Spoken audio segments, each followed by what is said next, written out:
কিছু mega project হয়েছে, কিন্তু একই সাথে আমরা দেখেছি মেগা প্রজেক্টের নামে মেগা দুর্নীতিও হয়েছে। সেই সময় গ্রামে গঞ্জে আনাচে কানাচে মানুষ বিভিন্নভাবে বঞ্চিত হয়েছে। এলাকার উন্নয়ন থেকে মানুষের বিভিন্ন দাবি দাওয়া থেকে তারা বঞ্চিত হয়েছে। আমরা দেখেছি ঢাকা শহর সহ কিছু বড় বড় শহরে কিছু মেগা প্রজেক্ট হয়েছে, কিন্তু একই সাথে আমরা দেখেছি মেগা প্রজেক্টের নামে মেগা দুর্নীতিও হয়েছে। সেই সময় আমরা যেমন খুন দেখেছি, গুম দেখেছি, মিথ্যে মামলা দেখেছি, গায়েবী মামলা দেখেছি, ঠিক একইভাবে আমরা প্রচন্ড রকম দুর্নীতিও দেখেছি, মেগা মেগা দুর্নীতি দেখেছি আমরা সেই সময়। প্রিয় ভাই বোনেরা, এই অবস্থার পরিবর্তনের সময় চলে এসেছে।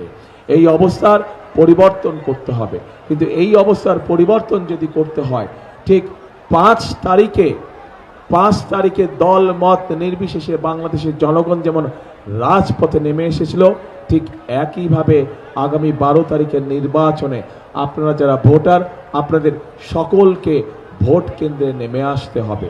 কারণ আমরা যদি 5 তারিখে সেই পরিবর্তনকে যদি আমরা চালু না রাখি, অর্থাৎ 12 তারিখে ভোট দিয়ে যদি আমরা গণতন্ত্রকে শক্তিশালী ভিত্তির উপরে প্রতিষ্ঠিত করতে না পারি, তাহলে আমরা যেই গণতন্ত্রের ভিত্তি রচনা করতে যাচ্ছি, যেই গণতন্ত্র সুশাসন নিশ্চিত করবে, যেই গণতন্ত্র মানুষের অধিকার বাস্তবায়ন করবে, যে গণতন্ত্র মানুষের ভাগ্যের পরিবর্তন করবে, সেই গণতন্ত্র আবার বাধাগ্রস্ত হবে।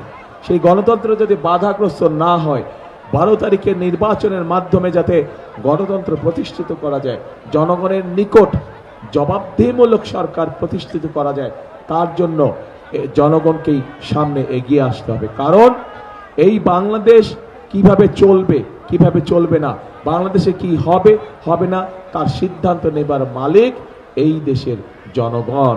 কারণ এই দেশের মালিকই হচ্ছে এই দেশের জনগণ।